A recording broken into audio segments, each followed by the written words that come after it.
પર ન પકડીએ તો ક્લેશ છે. યસ,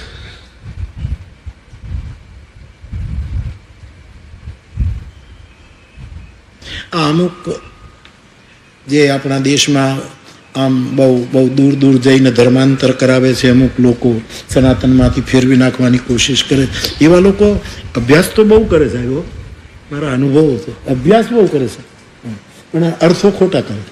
શાસ્ત્રો બહુ વાંચે, અર્થો ખોટા કરે. ભોળી પ્રજાને ભોળવી નાખે કે આનો અર્થ આમ. એલા ભાઈ, એમ ન થાય. ધર્માંતરિત કરનારા એક વિચારધારાના એક ધર્મ તથા જે કહેવાતો હોય ધર્મ, એના એક ધર્મગુરુએ એને એવો આક્ષેપ કર્યો સ્વામીજી કે તમારા ધર્મમાં પાપીની ઉપેક્ષા કરવાનું લખ્યું છે. અમે પાપીની ઉપેક્ષા નથી કરતા, અમે એને આત્મનિવેદન કરવાનો અવસર આપીએ છીએ. ફેશન એનું કહીએ છીએ. પાપ બોલી જાય. હવે એને મારે જેસલનું કેમ કહેવું, તોરલમાં કેમ મારે કહેવાય? અને તમને ખબર હોય તોરલમાં તો તમારે આટલે દૂરથી તમારા ચર્ચમાંથી આવવું ન પડે. અમારી કેટલું મોટું આત્મનિવેદન, જેટલા મથે જ આવા પાપીની ઉપેક્ષા ભારતે કરી નથી. ઉપેક્ષાનો અર્થ છે ઉપમાની નજીક ઈચ્છા માટે જોવું, સામેના માણસને બહુ નજીકથી જોઈ અને પછી ઉદાસીન રહેવું, એનું નામ ઉપેક્ષા. એટલે ત્યાગ નહીં. આ વૈજ્ઞાનિકો અણુ તોડે, પરમાણુ તોડે, વિદ્વાનો શબ્દને તોડે અને એમાંથી સૃષ્ટિ એક નૂતન અર્થઘટન કાઢે. હવે એ લોકો કહે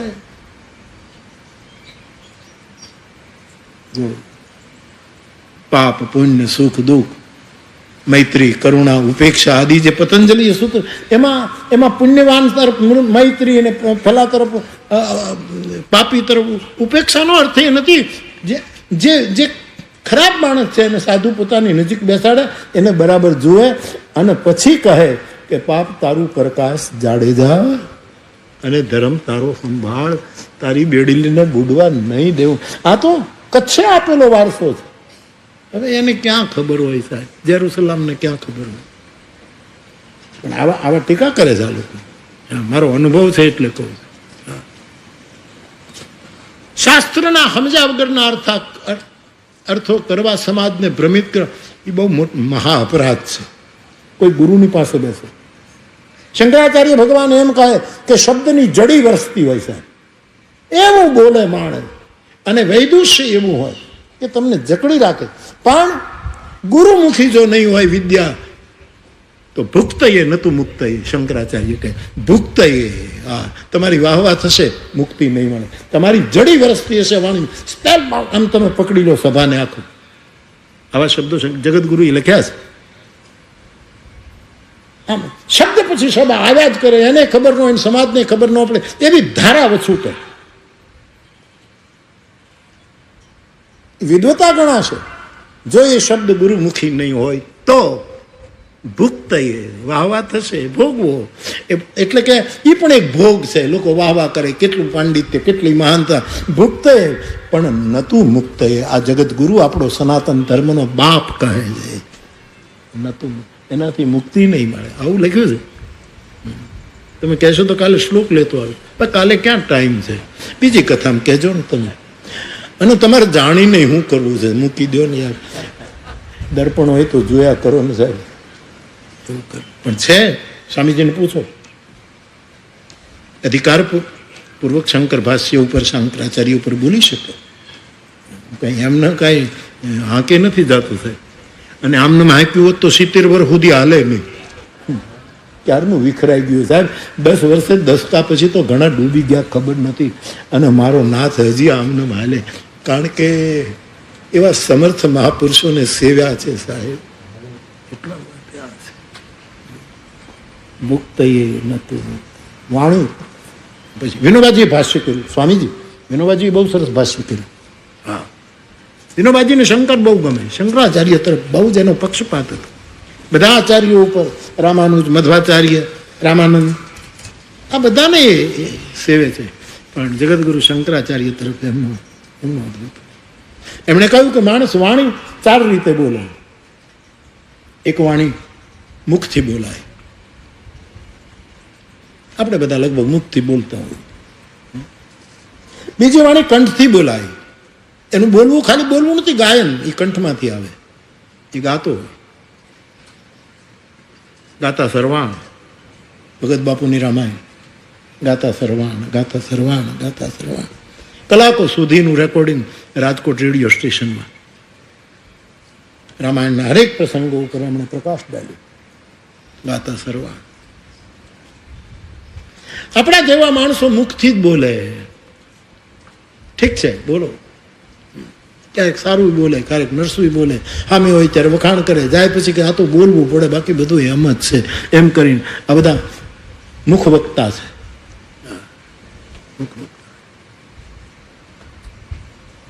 શંકરાચાર્ય ભગવાનનું ભાષ્ય કરતા વિનોબાજી કહે અમુક માણસો કંઠથી બોલે. ગાવું એમાં બહુ ધ્યાન રાખવું પડે. બોલી તો ગમે તેમ નાખે, એમ તમે બોલી નાખે, આમ તેમ બોલી જાય, શબ્દ આમથી આમ, પણ ગાવામાં તો આખું એમાં શાસ્ત્રીય ગાયન હોય તો કેટલું ધ્યાન રાખવું પડે છે.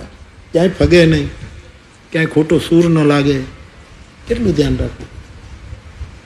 એ કંઠથી ગાય અને ઘણા હૃદયથી બોલે, શંકરાચાર્યનું ભાષે. અને કોક સાધુ છે જો નાભીથી બોલે. યાત્રા અવતરે વધારે પડતો અમે તમે બધા મોઢેથી મુખર છીએ.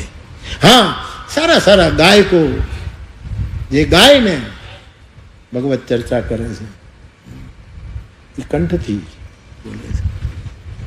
અને ઘણા હૃદયના દર્પણમાં જોઈ અને જોઈને બોલે છે કે આ દેખાય છે, આ દેખાય છે. અને નાભિવાણી એટલે આર્ષવાણી. બોલે ઈ થઈને બોલે, સો નિહાલ બોલે ઈ થઈને રહે એવા નાભીથી બોલે. આવું ભાષ્ય વિનોબાજીએ કર્યું છે. તો બાપ, ચાર દર્પણ મન, બુદ્ધિ, ચિત્ત, અહંકાર, હાથ કરવા પડશે ને. ગમે તેમ કરીને હાથ કરવો પડશે, ગમે તેમ નહીં, જેમ તેમ નહીં. ધર્મ, અર્થ, કામ અને મોક્ષ આ દર્પણ. ઘણાનું દર્પણ ધર્મ છે, એ ધર્મમાં જોઈ પગલા ભરે. આપણો નારાયણ સ્વામી બાપો ગાઈ ગયો, માંડવીનો ધર્મ ભજન સમ્રાટ.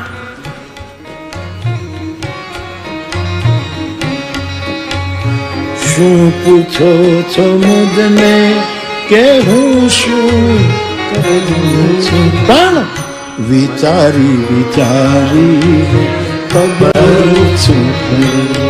નિષ્પ્રય ગુણને પથી વિતરતા કો વિધિ કો નિષેધા. મને ફાવે એમ વર્તન, પણ ફારે એમ નહીં. વિચારીને પગલા ભરું છું, વિચારીને પગલા. નથી બીક કોઈની મને આ જગતમાં, નથી બીક કોઈની મને આ જગતમાં. ફકત એક મારા હરિથી ડરું છું. શું પૂછો છો? પણ એ તો ઠીક છે, ભજની કે લખી નાખ્યું બાપુ, એ તો બહુ સરસ અદભુત ગાયું, પણ જેનું પદ છે મને ખબર. પણ હરિથી ડરવાનું ન હોય. જો હરિ ના હોય એ તો સિંહનું બચ્ચું કોઈથી ડરે નહીં સાહેબ. આવજનું બચ્ચું હરિયલ ઘેર ન હોય, એના ફળિયામાં કુંજર ફરે, પછી એને વયની વાતું ન હોય. કે હરી બચ્ચાને કાગડા હાથી ફરતો તો, સિંહણ સગર્ભા હતી, સિંહ બહાર ગયેલો અને હાથીને મજાક સૂજી, કારણ કે સિંહને હાથીને વેર કે આજે આ મૂળ આદમી નથી ને એની પત્ની સગર્ભા છે, મશ્કરી કરવાની ઈચ્છા થઈ અને સાહેબ એ ત્યાંથી નીકળ્યો એની બોર્ડ પાસેથી. પણ સગર્ભા સિંહણે બાળકને જન્મ આપ્યો, નાને થોડીક મશ્કરી કરી હતી, તો માતાના ઉદરમાંથી જે નીકળ્યું સિંહણનું બચ્ચું ત્યાંથી છલાંગ મારી અને હાથીના કુંભાસ્થળ ઉપર ચડી અને એના બચ્ચાએ એના કુંભાસ્થળને તોડી નાખ્યું. એને વયની વાતું ન હોય કે હરી બચ્ચાને કા, એ એમ ન કહે કે 1 મહિના પછી જોશું. આજે જે ગૌરવ છે તો હરિ ના હોય એને હરિને એનો ભય નહીં રાખવો. શાસ્ત્ર પ્રમાણ, ચાલો મારું ન માનું, અભયમ સર્વભૂતેભ્યો સકૃદૈવ પ્રપન્નાય તવાસ્વનીતિ ચ યાતુ. એક માણસ રામ કહે એક વાર સકૃત માની એક વાર સિર પર મારી પાસે આવીને કહે કે હું તમારે શરણે છું, તો હું એને શું કરું? એને બીક ન હોય. અભયમ સર્વભૂતેભ્યો, હું બધાને અભય કરી દઉં. આ મારું વ્રત છે. અભય હોય જો તુમ હી ડરાય. ભગવાનથી ડરવાનું ન હોય. આપણે ભગવાનના છીએ, છોકરા છીએ. શંકરાચાર્ય કહે કુપુત્રો જાય તો ક્વચિદપી કુમાતા ભવતી. અમારી ભૂલ થઈ જાય તો વિચારી વિચારીને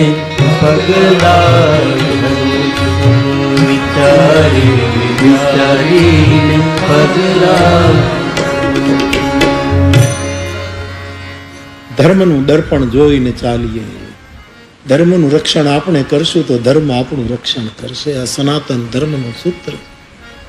તલગાજરડાને લાગે છે 8 દર્પણ. તલગાજરડા સાધુએ કયા હશે એ કદાચ આ હશે એવું માનું. ધર્મ ઘણાને અર્થ જ દર્પણ, એને પૈસા સિવાય કઈ દેખાતું જ નથી. અર્થ જ દર્પણ. ખાવો પીવો મોજ કરો, બસ દુનિયાનું જે થવું ઋણમ કૃત્વા, જે થાય તે કરો. અર્થ જ દેખાય છે, પૈસા જ દેખાય. કોઈ પણ યોજના આપણા મારા તમારા બધાને દેશા છે કે અમારું તો અર્થ ક્ષેત્ર નથી, પણ જેટલા અર્થ છે એ બધાનું લક્ષણ તો એ જ હોય ને કે આ વખતે જેટલી કમાણી કરી એના કરતા આવતી વર્ષે વધારે કરીએ એના કરતા જેકપોટ લાગી જાય. કથાઓ કઈ એમનેમ થાય? આ પ્રવીણના છોકરાનો કોઈ વિશાલ કથા તો કે આ બાપુ જેકપોટ લાગી ગયો છે, એક કથા પાછી આપી દો. એ સારું છે, કથામાં પૈસા વપરાય સારું છે. ધનની 3 ગતિ છે, દાન, ભોગ અને નાશ. કાં તો તમારું ધન દાનમાં જાય, કાં તો તમે એને ભોગવો લહેર કરો ને વયા જાઓ, અને કાં તો નાશ. આ 3 ગતિ શાસ્ત્રોએ ધનનું બતાવે. અર્થનું દર્પણ એને બસ પૈસા જ દેખાય. એ પણ એક દર્પણ છે એવું લાગે છે સાહેબ. આ તો એક સાહસ. ધર્મ અર્થ ઘણાનું કામ જ દર્પણ છે. આપણું વિશેષ રૂપે કામ નહીં, આપણું કામ કેમ કઢાવી લેવું, આપણી યોજના કેમ સફળ કરવી, કામ ના જ દેખાય. આને મળવું મને કેટલો ફાયદો થાય.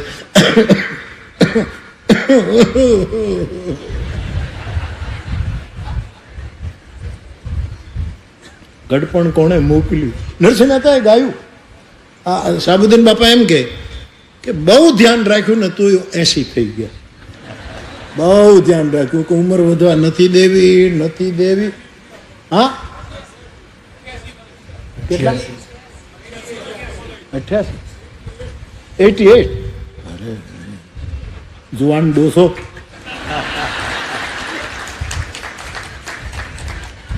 એક વસ્તુ જુઓ ભાઈ, જેને ગરડું ન થવું હોય ને એ જવાન રહેશે, પણ જેને ગરડા થવું એ 32 વર્ષ ઢીલો થઈ જશે. મારાથી કાંઈ થાય નહીં. ઓહો તો મરી ગયા. જ્યાં હાથ નાખીએ ત્યાં બધું ઊંધું જ પડે છે. હીરાનું કરીએ તો હીરાનું આમ થાય, પેટ્રોલનું કરીએ તો પછી આમ થાય છે. આમાં ક્યાં જવું? દુબઈ જઈએ ત્યાંથી પાછું વયું આવવું પડે છે. આમાં ક્યાંય ફ્લાઇટ મળતી નથી. ક્યાં આમ કકળાટ જ કરતા હોય. અને બીજું મારું એક બહુ જ કાયમની વાત કે જેને દુઃખી થવું છે એને આ જગતમાં કોઈ સુખી નહીં કરી શકે. અને જેને સુખી ઓલાને એને સંભળાવવા ગયા પડોશીને ત્યાં કે તમારો દીકરો પાસ ન થયો. મારો દીકરો પાસ થઈ ગયો. મારા જીવનનો અનુભવ. મેટ્રિકમાં 3 વખત નાપાસ થયો. અમારા ગામનો એક વખત 3 વખત પ્રભુદાસ બાપુ પાસે નાપાસ થઈ ગયા. એટલે આપણને હળગાવવા માટે આવે. એનો ગોગો પાસ થઈ ગયો હતો, એ હકીકત છે. અમે સાથે ભણતા. એ છોકરો પાસ થઈ ગયો, પ્રજાપતિ હતો.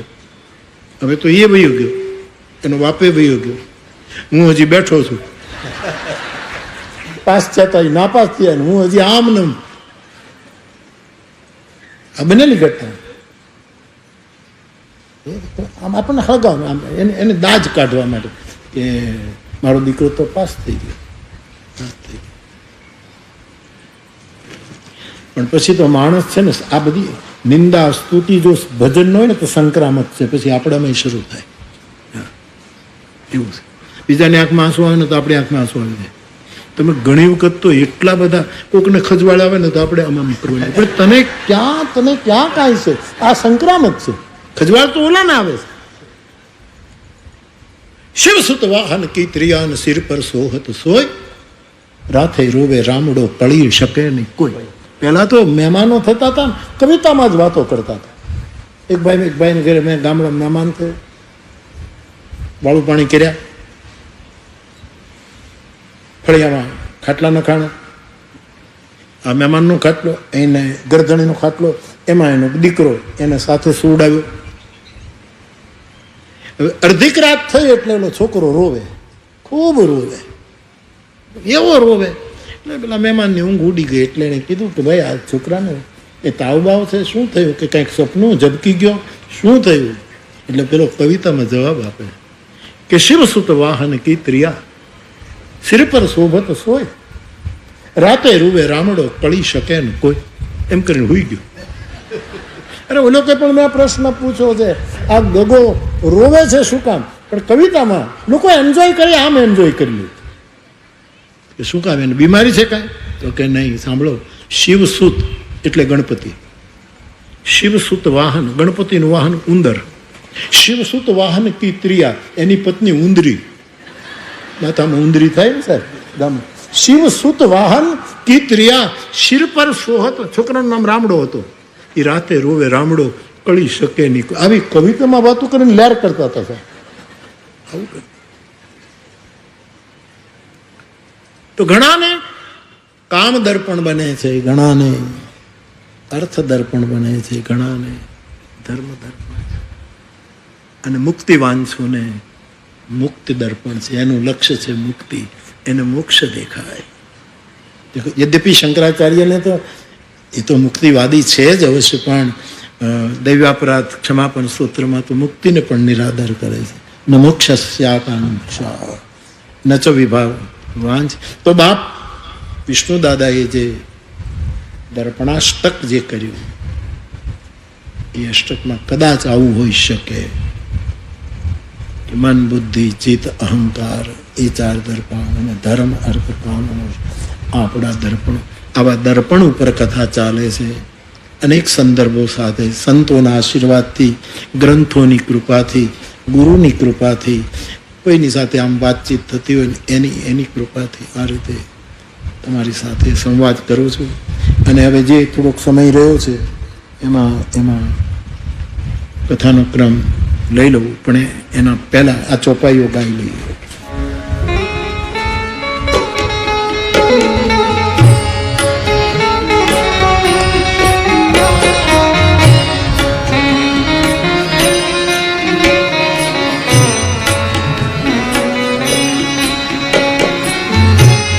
જનમન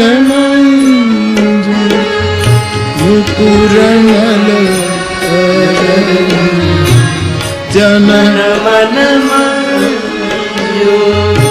મુકુરમલ હરની તિલક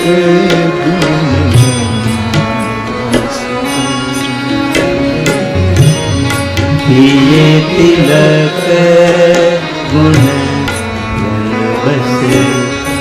ગુણગણ વશ કરણી, ગુણનો સમૂહ, ગણ માની સમૂહ, ગુરુના ચરણી રજ જે સ્વીકારશે એ ન ઈચ્છે તો પણ જગતભરના સદગુણો એની પાસે આવી અને એના ચરણમાં આવી જશે. ગુણોને આધીન કરી દેશે. તે તિલક ગુણ ગણ વશ કરણી.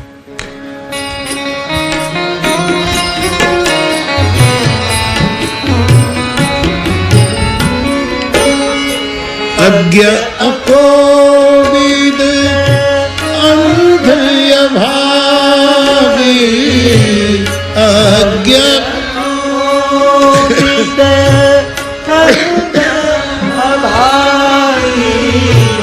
કાઈ વિષય મુકુર મન લાગી, કાઈ વિષય મુકુર મન લાગી, મુકુર મલિન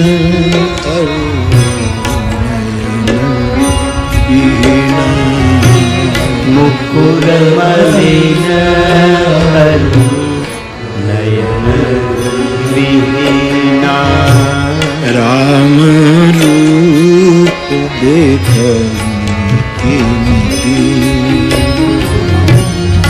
રામ રૂપ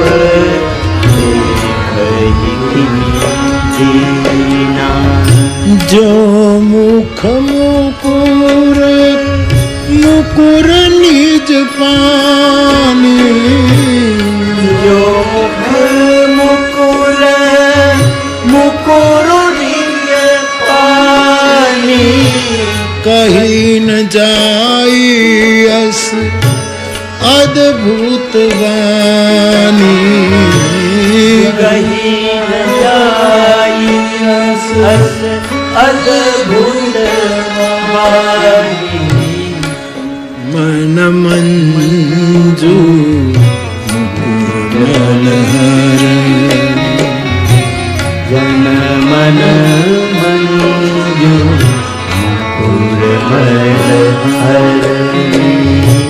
કિયે તિલક ગુણ કિયે તિલક ગુણ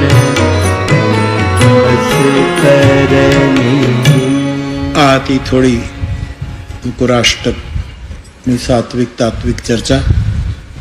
હવે કથાનો ક્રમ. ગઈકાલે આપણે કથા જોઈ કે વિશ્વામિત્રજીનો યજ્ઞ પૂરો કરી ભગવાન જનકપુરની યાત્રા કરે છે. રસ્તામાં એમણે અહલ્યાનો ઉદ્ધાર કર્યો. ગંગા અવતરણની કથા સાંભળી. જનકપુર આવ્યા. મિથિલાપતિએ સ્વાગત કર્યું અને મિથિલામાં સુંદર સદન કરીને એક મહેલ હતો જ્યાં જાનકીજી નિવાસ કરતા હતા. સિંહ નિવાસ સુંદર સદન. પરંતુ ભગવાન વિશ્વામિત્ર આદિ મુનિ એકલા જ હોત તો આંબાવાડીમાં જ રહેવા દે. મહાત્માઓને બરાબર છે, પણ રામ આવ્યા છે એટલે અયોધ્યાની કક્ષા પ્રમાણે ઉતારો આપવો જોઈએ. તેથી સીતાવાળું સુંદર સદન જે હતું એમાં રામને ઉતાર્યા છે. સંતો પાસે તેવું સાંભળ્યું કે જ્યાં ભક્તિ રહેતી હોય ને ત્યાં જ ભગવાન રહેતા હોય છે, ભગવાન બીજે ન રહે. અથવા તો જ્યાં ભક્તિ હોય એ જ ભવનનું નામ સુંદર ભવન હોય, એ જ ભવન. બાકી તો ભક્તિ વગર તો બધું અસુંદર છે. સુંદર સદનમાં ઉતારો આપ્યો. બપોરનું ભોજન થયું. બધાએ વિશ્રામ કર્યો. શંકર ભગવાન આ કથા પાર્વતીને સંભળાવે છે કે દેવી પછી સાંજના સમયે ભગવાન નગર દર્શન કરવા નીકળ્યા છે.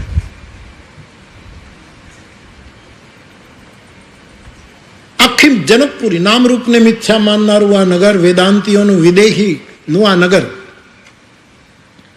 અહીંયા કોઈ નામને બહુ મહત્વ ના આપે, રૂપને નાશવંત માને.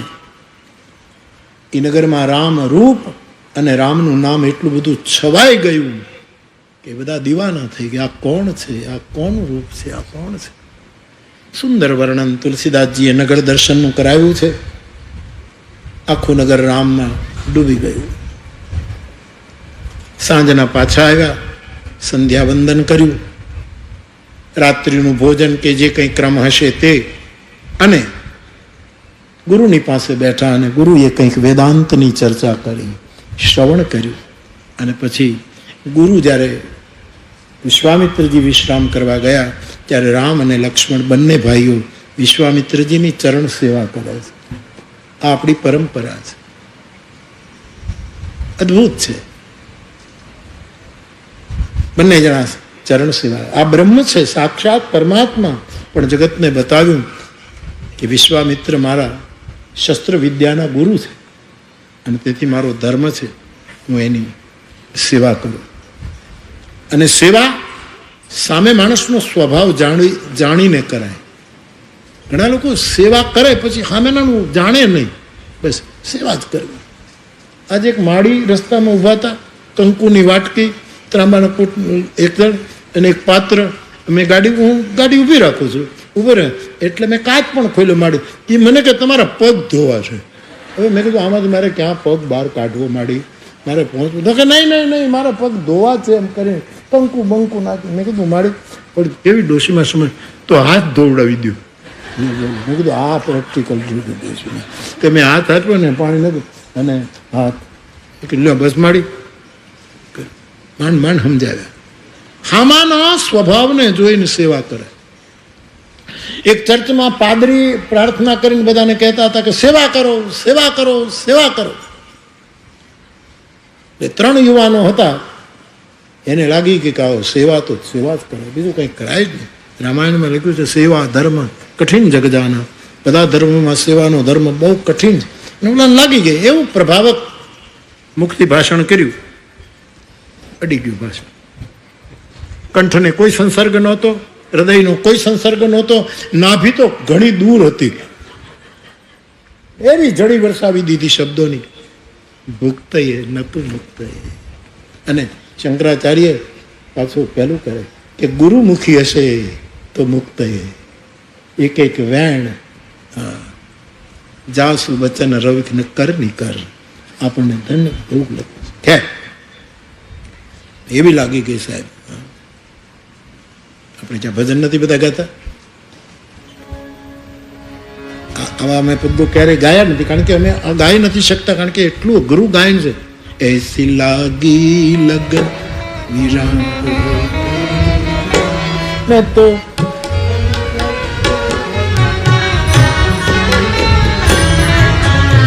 એવી લાગી ગઈ ઓલા છોકરાઓને ત્રણે. રાણાને વિષ દિયા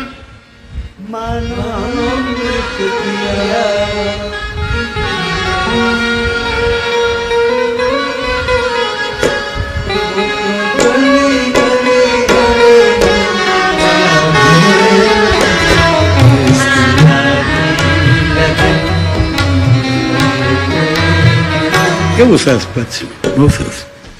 ત્રણેયને લાગી ગયું સેવા જ કરવી જોઈએ. ધર્મગુરુ બોલ્યા છે, ધર્મગુરુને બતાવવું છે કે અમે કેવી છે. બીજે અઠવાડિયે પાછી ધર્મસભા થઈ, પ્રાર્થના સભા. અને આ ત્રણેય જ્યારે આમ ડૂબી ગયા હતા એની વાતમાં, એટલે ધર્મગુરુએ પાદરી સાહેબે કહ્યું કે તમે સેવાનો મર્મ પકડો, કા કરી બતાવો. શું સેવા કરો? કે એક ડોશીમાને રસ્તો ક્રોસ કરવો હતો, અહીંથી આ બધું. એક જણાએ કીધું મેં એનો હાથ પકડી અને રસ્તો પાર કરાવી દીધો. શાબાશ, બહુ સરસ. આપણો ધર્મ, આપણી વિચારધારા આવું સેવા. બીજાને કીધું તે શું કહ્યું કે એ બાજુથી ડોશીનો હાથ પકડીને પાછો આ બાજુ લઈએ. ત્રીજાને કીધું શું તો કે પાછો હું પકડીને ઓલી રાડો પાડે કે તમે એટલે મારે ક્યાંય નથી જવું, બસ સ્ટેન્ડ ઉપર ઊભી છું, અહીંયા બસ આવશે પછી. કે નહીં સેવા કરવી છે અમારે. આ બાજુથી ખેંચીને અહીંયા લઈ આવ્યો, પેલો ત્યાંથી ખેંચીને ડોશીમાને આ બાજુ લઈ આવ્યો, અને આ બાજુથી પાછો ખેંચીને ત્યાં. આવી સેવા નહીં, ગુરુના સ્વભાવને જાણીને કરેલી સેવા. અને ગુરુની સૌથી મોટી સેવા એને કહેલા વચનને પાળી દેખાડવા. આજ્ઞા સમ નસુ સાહિબ સેવા. આવું લખ્યું. રામ અને લક્ષ્મણ ગુરુજીના ચરણની સેવા કરે છે. ભગવાને કોઈ સેવા કરે તો આપણે વિવેક રાખવો જોઈએ. એ ભગવાને રામજીને કહ્યું અબ તમે શયન કરો, રાઘવ બંને ભાઈઓ વિશ્રામ કરો, આમ કહેવું જોઈએ. પછી ભગવાન રામ વિશ્રામ કરવા લાગ્યા એટલે લક્ષ્મણજી ચરણ સેવા કરે. આ તો આપણી પરંપરા છે. પણ થોડા સમયે ભગવાન રામ લક્ષ્મણને કહે બસ ભાઈ હવે શયન કરો. હંમેશા કહેતો રહ્યો કે આપણા કોઈ પગ સેવા કરે, પગ દબાવે નહીં. પગ તો દબાવતા હોય, એ સેવા નથી કરતા, એ તો પગલા દબાવે છે. પગલા પાંચી કાના હોય નહીં સંતના ઢગલા. દુર્લભ એ દરવેશ જેના કાળ પાસ સાચવે પગલા. રમેશ પારેખ એવો સાધુ દુર્લભ છે કે જેના પગલાને કાળ સાચવતો હોય છે, તેને મૂતવા ન દે એના પગલા. દુર્લભ એ દરવેશ જેનું કાળ સાચવે. ક્યારેક કોકના મહેલમાં દેખાય, ક્યારેક ઝૂંપડે. આ રમેશ પારેખની કવિતા છે. પાંચી કાના હોય નહીં સંતના ઢગલા. સાધુ તો મુક્તિ વેચે, નહીં વાઘા નહીં ડગલા. એ તો મુક્તિના દાન કરે. આવું રમેશભાઈ સુંદર કવિતા છે. તો કેવું જોઈએ આપણે ઘડી સાધુ હોય હવે બસ એક વિવેક. અને આપણે બોલીએ જ નહીં, ઓલો પગ દબાવ્યા કરે તો પછી બીજે દિવસે સેવા થાય નહીં. ઓલો કે હવે મારે બાર ગામ જવાનું છે એમ કરીને નીકળી જાય. અમારે એક છોકરો છે પંકજ, અમારે પટેલનો છોકરો છે. હવે તો સુરત જઈને પણ છોકરાઓ મોટા થઈ ગયા. એ પ્રદેશમાં આવેલો છોકરો પંકજ. એટલે બેસતા વર્ષમાં આવ્યો, એટલે રજા હતી એટલે આવ્યો. એટલે મેં તો પંકજ તરત જ હિંચકો નાખવા બેસી જાય. હું ઝૂલા ઉપર બેઠો એટલે હિંચકો નાખતો હતો. એટલે મેં કીધું કે ભાઈ થાકી જા ને ત્યારે જતો રહેજે, તું થાકી જા. આપણે વિવેક તો કરવો જોઈએ ને, થાકી જા. તો કે ના કાંઈ થાક છે જ નહીં. હા, તો આટલા માટે જ આવ્યો છું ને, દિવાળીનું વેકેશન એટલે મારે તો હિંચકો, અને હું એને એ કામ સોંપું, બીજાને ઉઠાડી મૂકું એને પણ. સાહેબ લોકો આટલા બધા બેસતા વર્ષના મળવાના, 4 કલાક થઈ ગઈ. થાકી ગયો આદમીઓ. હું એ ભૂલી ગયો કે આને વિવેક કરું. એટલે મને શું કે બાપુ બધાને મળી આવે પણ મારા કાકાને પગે લાગવાનું બાકી છે, હું જાઉં. આ બનેલી ઘટના. ત્યારે મને એમ થયું કે મારે આને કહેવું છે, સેવા સ્વીકારનારે સમયે સમયે કહેવું જોઈએ કે બસ હવે સૂઈ જાઓ, નહીતર સેવા યજ્ઞ બંધ થઈ જાય આખું. પહેલા ગુરુએ વિશ્રામ કર્યો, પછી શિષ્યે વિશ્રામ કર્યો, પછી નાના ભાઈએ. સવારે જાગ્યા ત્યારે પહેલા લક્ષ્મણ જાગ્યા, પછી રામ, અને પછી ગુરુજી. બીજે દિવસે પુષ્પ વાટિકામાં ફૂલ લેવા માટે ગયા. પહેલી વાર જાનકીજી અને રામનું મિલન છે. આ તો લીલા છે, બાકી એ બે છે જ નહીં. એ તો વાણી અને અર્થની જેમ અભિન્ન છે, જળ અને તરંગની જેમ અભિન્ન છે. એ બંનેનું એક સુંદર અદ્વૈત છે, પણ લીલા કરે છે. એટલે પહેલી વાર રામ અને સીતાનું મિલન થયું છે, જેને સાહિત્યિક ભાષામાં પૂર્વ રાગ કહેવાય. એ પૂર્વ રાગ છે. એકાબીજાને સમર્પિત થયા. એ દિવસ પૂરો થઈ ગયો. પછી ધનુષ યજ્ઞનો દિવસ આવ્યો છે. જાનકીના નિર્ણય થવાનો છે. હજારો રાજા મહારાજાઓ આવ્યા છે જનકની સભામાં સીતાને પ્રાપ્ત કરવા માટે. બહુ મોટી રંગભૂમિમાં આખું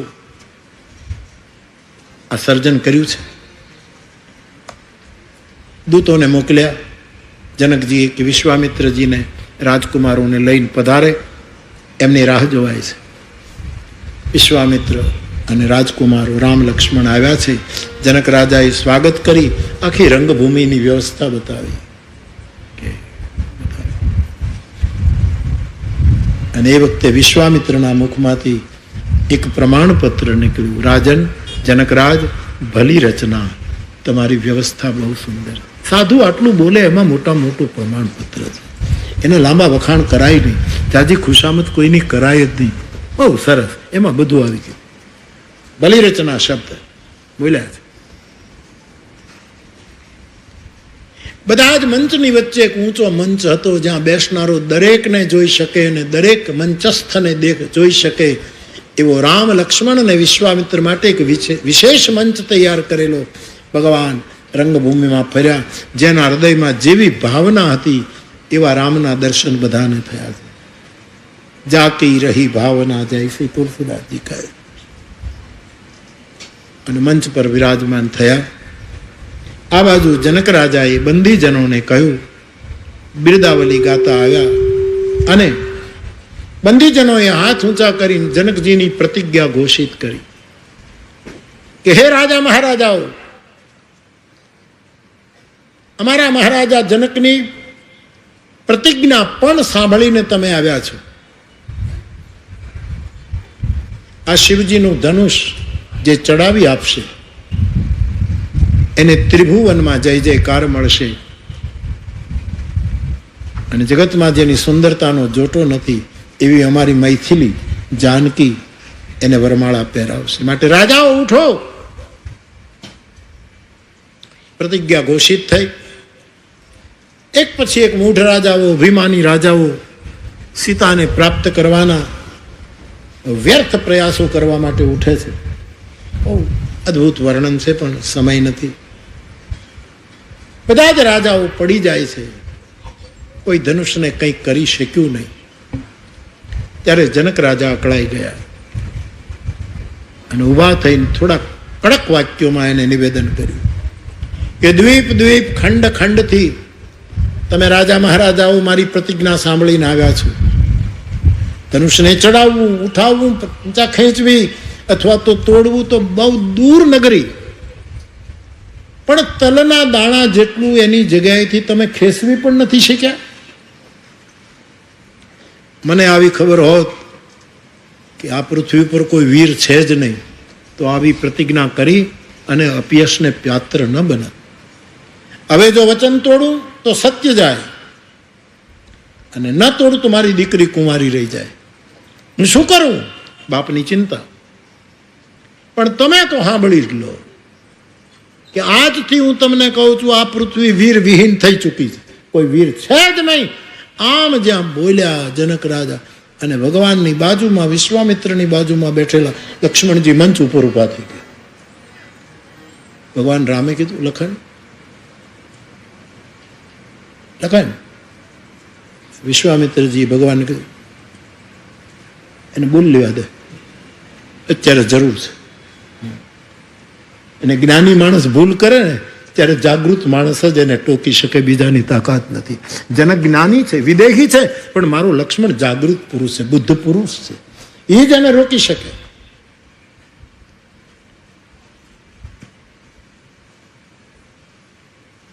સાહેબ જનકજી કુપિત થઈ, લક્ષ્મણજી કુપિત થઈને ભગવાન રામ જોઈ રહ્યા છે, આખી સભા જોઈ રહ્યા કે આ નાનો રાજકુમાર શું કરશે. અને એણે કહ્યું કે જનક કહી જસી અનુચિત બાની. આ જનક બરાબર નથી બોલતા. વિદ્યમાન રઘુકુલ મુનિ. ભગવાન રામ અહીંયા હોય ને જનકજી એમ કહે કે આ ધરતી ઉપર કોઈ વીર નથી. ધરતી ઉપર વીર છે કે નહીં નિર્ણય જનક રાજા ન કરી શકે. હું શેષનારાયણનો અવતાર છું, મારા માથા ઉપર ધરતી રાખું છું, એટલે ધરતી ઉપર કોઈ વીર છે કે નહીં એ નિર્ણય હું કરીશ. અને રઘુવીર સ્વયં બેઠા છે અહીંયા અને તમે કહો કોઈ વીર નથી. કાં તો જનક શબ્દો પાછા ખેંચી લે. હા, આ સભામાં કોઈ કહેનારું જ નથી. કાં તો જનકને કહો શબ્દ પાછા ખેંચાઈ લે, કાં તો માફી માંગે. આવું લક્ષ્મણજી બોલ્યા. પણ એ વખતે છે ને બોલાયેલા શબ્દો પાછા નહોતા ખેંચાતા. એ તો હવે આ સંસ્કૃતિ આવી છે. હું મારા શબ્દોને પાછા ખેંચું છું. હવે પાછા ખેંચવા કરતા તું પાછો આવું બોલતો નહીં, એમ તું પાછું આવું નહીં બોલતો. વચન ચુકાતું નહોતું. ગંગા સતી કહે વચન ચૂક્યા એ તો જાશે 84માં. વચન વિવેકી પાનવાય જે નર ને નારી, એને તો બ્રહ્માદી દેવતાઓ પ્રણામ કરે છે. આવી વચનની મહિમા છે. બહુ બોલ્યા લક્ષ્મણજી. રઘુવંશમાં એક કોઈ વ્યક્તિ ઉપસ્થિત હોય તો આવું બોલી શકાય નહીં કે દુનિયામાં કોઈ વીર નથી. ભગવાન રામની સામે જોઈને લક્ષ્મણજી કહ્યું, મહારાજ આપની આજ્ઞા થાય તો દડાની જેમ આ બ્રહ્માંડને ઉઠાવી લઉં. તુલસીદાસજીએ લખ્યું છે, વાલ્મીકીજીના શબ્દોમાં લખે લક્ષ્મણ કોણ છે?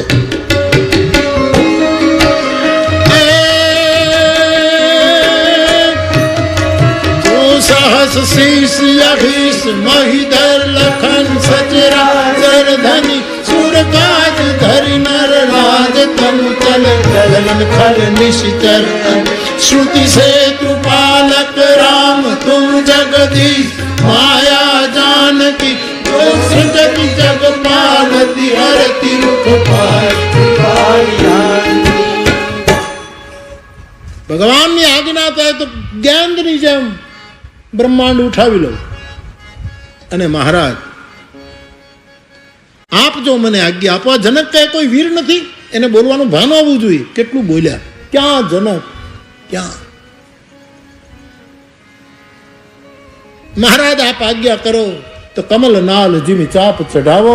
જેમ સરોવરમાં કમળ હોય, હાથી નીકળે, પાણી પીતા પીતા એને રમત સૂજે અને કમળની જે દાંડી હોય એને પકડીને ફેંકી દે રમતમાં. એમાં ધનુષને આવી રીતે હું ફેંકી દઉં, અથવા તો ધનુષને ફેંકી દેવું એનું અપમાન ગણાશે. શિવનું ધનુષ તો કે ધનુષને ખભા ઉપર લઈ અને 100 યોજન દોડતો જાઉં. તોડવું નહીં, ફેંકી ન દઉં, ધનુષની મહિમા ન થાય, પણ 7 યોજન લઈને જાઉં. બિલાડીના ટોપને છોકરો રમતો રમતો આમ અડે અને ટોપ ઉડી જાય એમ તોરો છત્રક દંડ જીમી અને વિવેક આપના પ્રતાપથી ગુરુના કૃપાથી હું કરું. અને જો આ બોલેલું ન કરું તો રઘુવંશી કેવડાવવાનું બંધ કરું ને હાથમાં ધનુષ બાણ ધારણ નહીં. કાં તો આપ ઊભા થાવ ને કાં તો મને હુકમ કરો. લક્ષ્મણસિંહ બાપુ આમ ઝપટ બોલે જો ઊભા થયા હો. ધનુષ તોડવા નથી ઊભા થયા, બેસી જવા માટે ઊભા થયા. તો બાપ પણ લક્ષ્મણજી વારંવાર જનક જનક બોલ્યા. ત્યારે ભગવાન રામે કીધું લખન મહારાજા જનક એવું બોલો, ખાલી જનક જનક નહીં, કારણ કે આપણા સસરા થવાના છે. 11થી બગાડવાનું બંધ કરો, એને ખોટું ન લાગે તો મહારાજા જનક જનક કરો. લક્ષ્મણજી જ્યારે બોલ્યા ત્યારે તુલસીદાસજી લખે છે લખન સકૌપ વચન જબ બોલે ત્યાં તો ડગમગાની મહી દિગ્ગજ ડોલે. ધરતી ડોલવા લાગી, દિગ્પાળોના મોઢામાંથી હાથીઓના મોઢામાંથી છેડા નીકળવા લાગ્યા. આખા બ્રહ્માંડમાં અસર થઈ છે.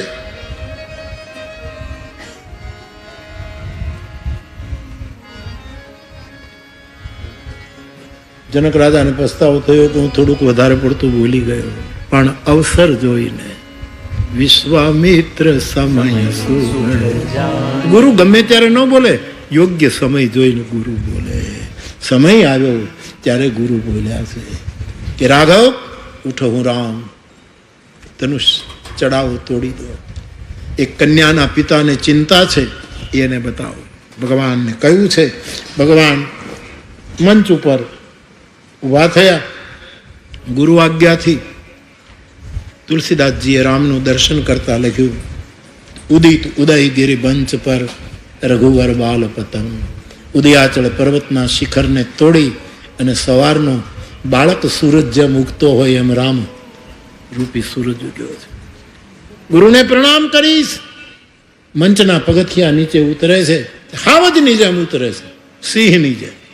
જેમ ગીરના ટેકરામાં નાની નાની ટેકરીઓ હોય, એના ઉપર હાવજ હોય, અને જે રીતે સાવજ નીચે ઉતરે એમાં મંચના પગથિયાથી મારો રામ, આ તો પુરુષ સિંહ ગદૌ વીર, તુલસીદાસજી કહ્યું આ તો પુરુષોમાં સિંહ છે રામ, એવી રીતે ઉતર્યા. પણ જમીન ઉપર આવ્યા, છેલ્લે પગથિયે ઉતર્યા અને પછી ધનુષની તરફ હજારો આંખો રામના તરફ લાગી ગઈ છે. આ શું કરશે? મોટા મોટા વીરો નિષ્ફળ ગયા છે. પણ ભગવાન જમીન ઉપર જ્યારે આગળ આગળ ચાલે છે ત્યારે ઘણી વખત આ વાત મેં કરી છે. તુલસીદાસજી કહે હાથીની જેમ ધીરે ધીરે ચાલે. હવે એક માણસને એક જ પ્રસંગમાં એક જ સમયે આપ સિંહની ઉપમા આપો અને પછી પાછું તુરંત એને હાથી જેવો ઉપમા આપો તો સાહિત્યિક દોષ છે.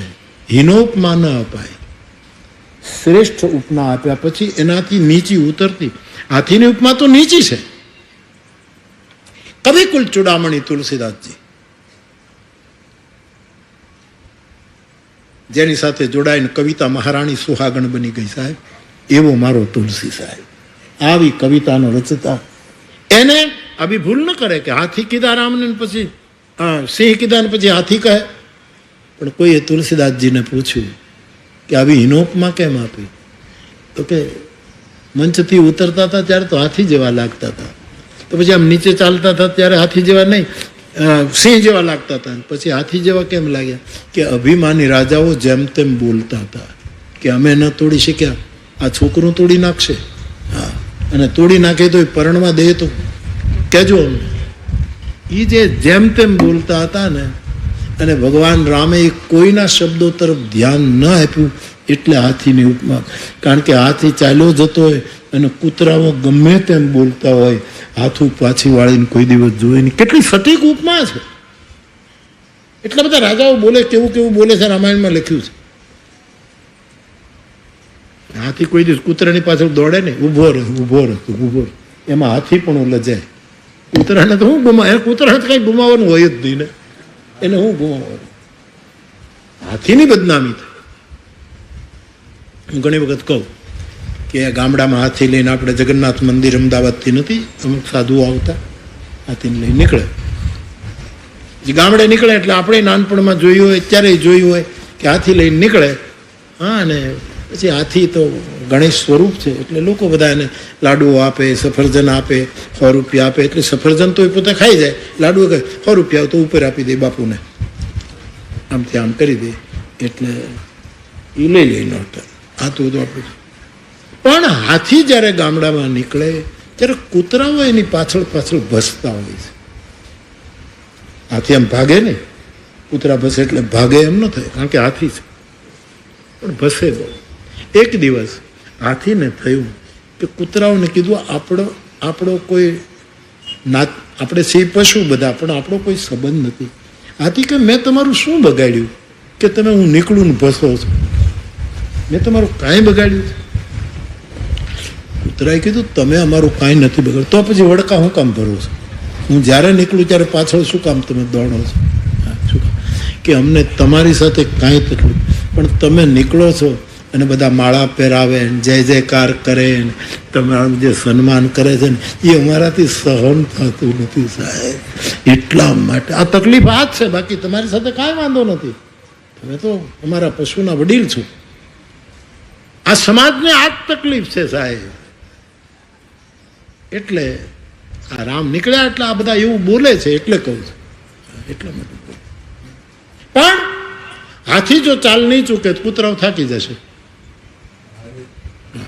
તમારી લાલ રંગની ફિયાટ ગાડી હોય, જો વીકે પટેલ સાહેબે મને આપી હતી, લાલ રંગની ફિયાટ, પહેલી વહેલી કોઈએ તલગાજડાની સેવામાં ગાડી મૂકી હોય તો મારો વીકે પટેલ બાપુ. અને હજી છોકરાઓ પરંપરા નિભાવે છે, હજી નિભાવે. 1-2 વર્ષ નવી ગાડી મૂકી જાય, પાછો નાનો ભાઈ ભરતભાઈ કહે સામેથી કહે બાપુ ઓલી ગાડી હવે જૂની થઈ ગઈ છો, હવે તમે મૂકી લો. આ છે સંબંધોની પરંપરા. પહેલી લાલ ગાડી, અને લાલ ગાડી અમે ઘણી વાપરી, એનો ડ્રાઈવર પણ આપેલો સાહેબ. પેટ્રોલના પૈસા નહોતા આપ્યા, એટલું તો આપણે કરવું જોઈએ ને સાહેબ. ત્યારે આટલા કાંઈ આવી તંગી નહોતી, પેટ્રોલનો કોઈ મુશ્કેલ, આપણે ત્યાં સ્ટીમરો રોકાયેલી નહોતી, જેટલું જોઈએ એટલું પેટ્રોલ મળતું હતું. આ તો વિનોદ કરું છું સાહેબ. એને તો કેવી સેવા, પાકો સત્સંગી માણસો પીકે બાપા, એને સાધુના જાણવાની એટલી બધી જિજ્ઞાસા છે. હું દેવલમાને ત્યાં ખેતરમાં વાડીઓમાં નીકમાં બપોરે સૂઈ જાઉં, ઠંડી હોય, અરે ગરમી હોય, એટલે જ્યાં પાણી વાળો અને નીક હોય, ત્યારે દેવલમાં વાડીમાં રહેતા, જરપરા વાડીમાં. બપોરે મારી સાથે ગિરનારી બાપુ હોય, ભારતી બાપુ હોય, બધા રૂમમાં સૂવે. હું મને ઓલી ઠંડક ગમે એટલે ઓલી નીકમાં એક ચટાઈ નાખી અને વિકેભાઈ આમ જાડવાની પાછળ સંતાઈને જોયા કરે. મેં કીધું બાપા તમે તો કે નહીં બાપુ, મને આમાં મજા આવે છે, મને આમાં આ છે. એનું એક દર્શન હતું, એની પાસે આંખ્યું હતી, એની પાસે દ્રષ્ટિ હતી. એણે અમને લાલ ગાડી આપેલી બાપુ. એમાં થાય શું, લાલ ગાડી લઈને નીકળે એટલે કૂતરાઓ બહુ, લાલ રંગની હારે કૂતરાઓને શું લેવા દેવા છે ખબર નહીં, બહુ ભસે. અને એવા ભસે ને પિંડીને અડી જાય એટલે આપણો લાલ રંગ કાઢી નાખે. પિંડીમાંથી લોહી નીકળે તો લાલ રંગ.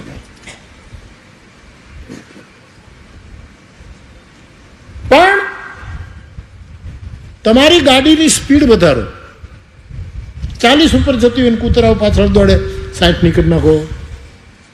તમારા હાથમાં છે ને શું કહેવાય, એક્સિલેટર શું કહેવાય છે ને, સ્પીડ છે નથી ઉપડે. એ ભાઈ ધનેશ તું બોલ ને ભાઈ, હા એ દબાવો એટલે સ્પીડ વધે ને.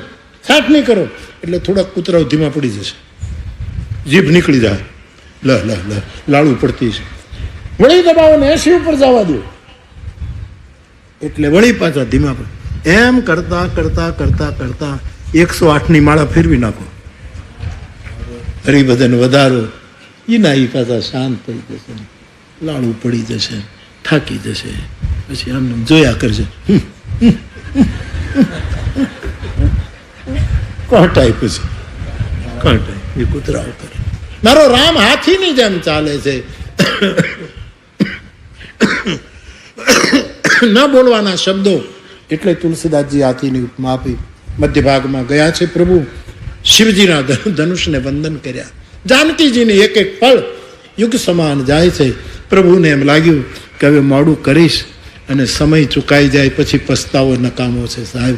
અત્યારે એમણે આ ક્ષણે અને ભગવાન રામે ગુરુદેવને યાદ કર્યા મંચ પર શિવજી ત્રિભુવન ગુરુ છે, મહાદેવને યાદ કર્યા અને શિવ ધનુષને જોઈ અને ધનુષને પકડ્યું છે સાહેબ, વિવેકથી પરિક્રમા કરી પકડ્યું છે. અહંકારી ભક્તિ ન પ્રાપ્ત કરી શકે. આવી જેનામાં સરળતા હશે એ જ ભક્તિ રૂપી સીતાને પ્રાપ્ત કરી શકે. અને સાહેબ કેમ ધનુષ ઉપાડ્યું, કેમ ચડાયું, શું કર્યું, બધા જ આમ જોતા રહી ગયા. અને ક્ષણના અડધા ભાગમાં તુલસીદાસજી કહે ધનુષનો બધાને કડાકો સંભળાયો, બાકી ક્રિયા ન સંભળાઈને તુલસીદાસજીને લખવું પડ્યું. તેજ છન રામ મધ્ય ધનુષ કરે ભુવન તો ભર ભુવન ઘોર કઠોર રવ રવિ બાગ તજ માર્ગ ચરે ચિત્તર નિર્ગજ ડોલ મહી કોલ પૂરમ કલમલે સૂર્ય અસુર મુનિ કર કાન ધીણે વિકર વિચાર એકો દંડ ભંજે રામ તુલસી જય વચન ઉચ્ચારહી કો દંડ વંદે રામ તુલસી જય વચન ઉચ્ચારહી. કેમ ધનુષ પકડ્યું કોઈને ખબર, બધા ઠાડે રહે, આમ નમ રહી ગયા છે, આંખો બધી આમનું ખુલ્લી રહી ગઈ. શું થયું? કડાકો સંભળાયો. અને કેવો કડાકો? 14 બ્રહ્માંડમાં અવાજ થયો છે, કડાકોનો અવાજ થઈ ગયો. બધા ઉપર પ્રતિક્રિયા. ભરી ભુવન ઘોર કઠોર, ભુવનોમાં કઠોર અવાજ સંભળાયો. ભરી ભુવન ઘોર કઠોર રવ રવિ બાજી તજી માર્ગ ચલે. સૂર્યનો રથ પૂર્વમાંથી પશ્ચિમમાં જતો હતો, એ દિશા ભૂલી ગયો કડાકો સાંભળીને. ભરી ભુવન ઘોર કઠોર રવ રવિ બાજી તજી માર્ગ ચલે ચિક્કર હિ દિગ્ગજ. દિગ્પાળ દિશાઓના હાથીઓ આમ ઘુમરે ચડી ગયા. ચિક્કર હિ દિગ્ગજ ડોલ મહી અહિકોલ. સર્પ કુર્મ આ બધા અકળાવા લાગ્યા. બધા વિચાર કરે કે આ શું થઈ રહ્યું છે. અરે ભુવન ઘોર કઠોર રવ રવિ બાજી તજી માર્ગ ચલે ચિક્કર હિ દિગ્ગજ ડોલ. સાગર ખરભરે સુર અસુર મુનિ કરદાન. દેવતાઓ અને અસુરો પોતાના કાન ઉપર હાથ દઈ દે છે કે આ અવાજ ક્યાંથી આવ્યો. ત્યાં તો તુલસીદાસજીએ જવાબ આપ્યો, કોદંડ ભંજેવું રામ, મારા રામે કોદંડ પાણીએ ધનુષ તોડ્યું છે. અને જય જયકાર ત્રિભુવનમાં થયો છે. અને બંને ટુકડા પ્રભુએ ધરતી ઉપર ફેંક્યા. પણ આ તો માણસનો ધનુષ ભંગ, કવિતાવલીનો ધનુષ ભંગ. તુલસીદાસજી વધારે જડજમક કરે છે.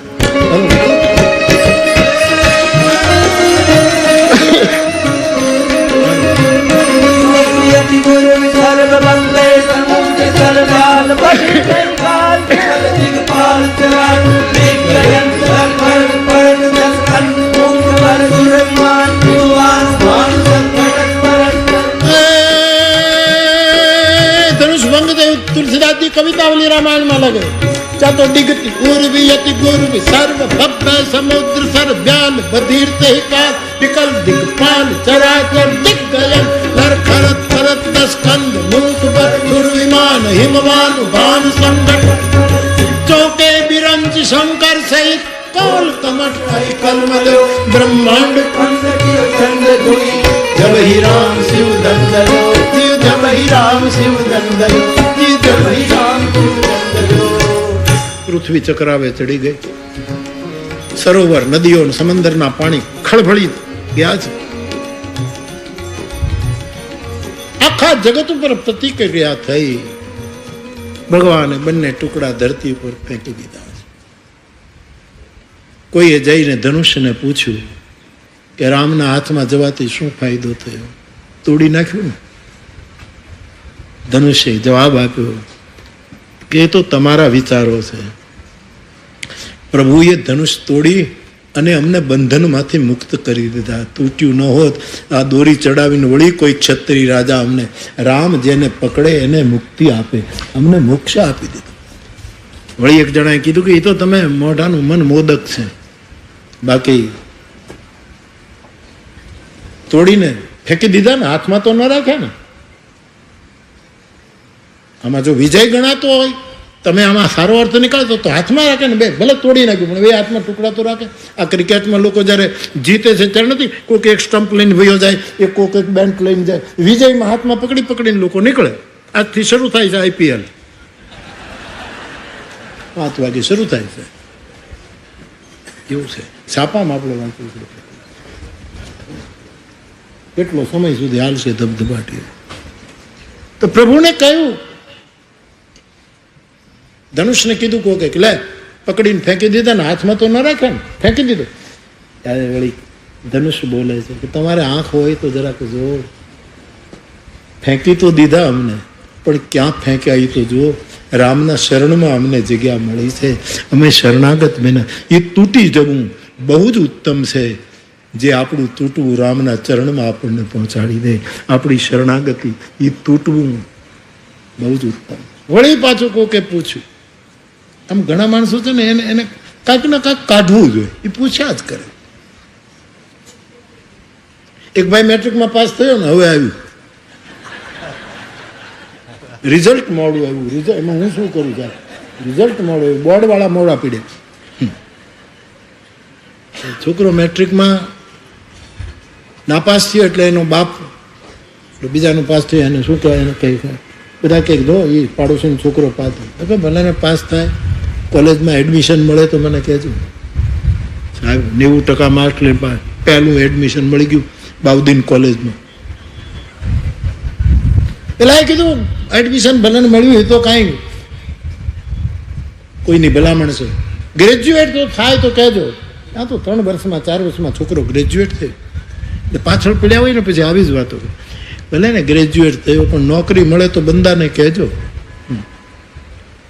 આ તો સાહેબ એવા ગ્રેજ્યુએશન થયું આટલો સારા, અને સામેથી ઓફર આવવા માંડી ઉદ્યોગપતિઓને, તો અમે રાખવા તૈયારી, અને હારામારી નોકરી મળી ગઈ. 60,000 રૂપિયા પગાર એ વખતનો. 60,000 તો પછી અત્યારે તો 3 લાખ થાય, વધારે થાય. 8,000 છે તો પછી એમાં ટેક્સના અમુક કપાઈ જાય, તો બધું ધ્યાન રાખવું. જીએસટી વાળા જે કાંઈ કાતર મૂકતા હોય એ પછી મૂકી દેવાય, એ જે થાય. નોકરી મળી ગઈ, 60,000 પગાર, પણ ઈર્ષાખોર હોય વળી પાછું નોકરી ભલન મળી, છોકરી મળે તો કહેજો. ત્યાં તો હારા હારા ઘરના માગા આવવા માંડ્યા સાહેબ કે અમારી દીકરીને તમારા ઘરે આપવી છે, કારણ કે છોકરો આવો તેજસ્વી, આવો પગારદાર, આવું, અને સારા કુળની દીકરી મળી ગઈ. પણ જે ઈર્ષા કરે ને એ પાછા પડે જ નહીં. ભલે ને છોકરી મળી ભણેલી ગણેલી, પણ એ લાંબુ હાલે તો કહેજે, તૂટી જાય. ત્યારે આપણા વિદ્વાનો એમ કહે કે હવે તો પાછો વળી જા, હવે તો પાછો વળી જા. ક્યાં સુધી ઈર્ષા ને દ્વેષ? માણસો આવું કરેલો પૂછપૂછ કર્યા જ કરે છે. શિવના ધનુષને ટુકડા, તો હું એક હતું 2 ટુકડા કરી નાખ્યા ને, બોલો શું જવાબ છે? એટલે ધનુષ બોલે કે હું એકમાંથી 2 એટલા માટે થયો કે મારે 2 ને હવે એક કરવા છે, સીતા અને રામને એક કરવા છે, એનું એકત્વ સિદ્ધ. આવા સંતો અર્થો કાઢે છે. જાનકીજીએ જય માળા પહેરાવી, જય જયકાર થયો. પરશુરામજી આવ્યા, ભગવાનની સ્તુતિ કરીને જતા રહ્યા. આ બાજુ દૂત પત્ર લઈને અયોધ્યા ગયા. દશરથજી જાડી જામ જોડી અને આવ્યા, અને પછી લગ્નનો દિવસ નક્કી થયો. તુલસીદાસજીએ લખી નાખ્યું, મંગલ મૂલે લગ્ન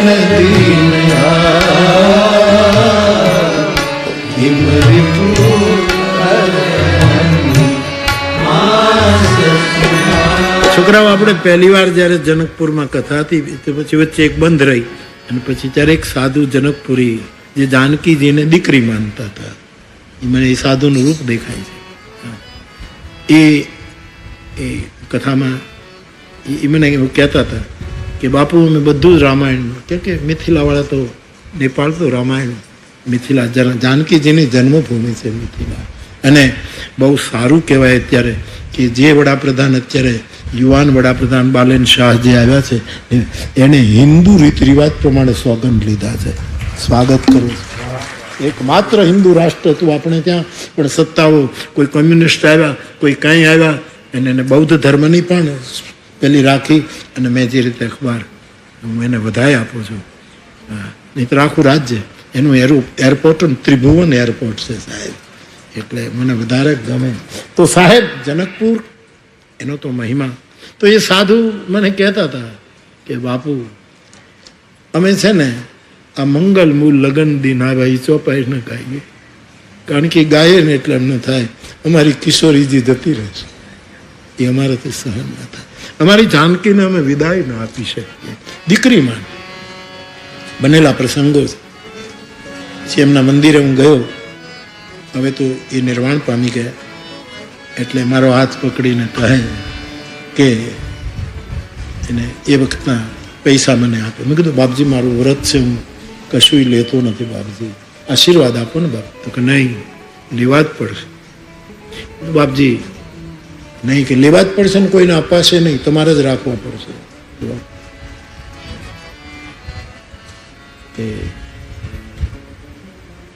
જાનકીને હું દીકરીમાં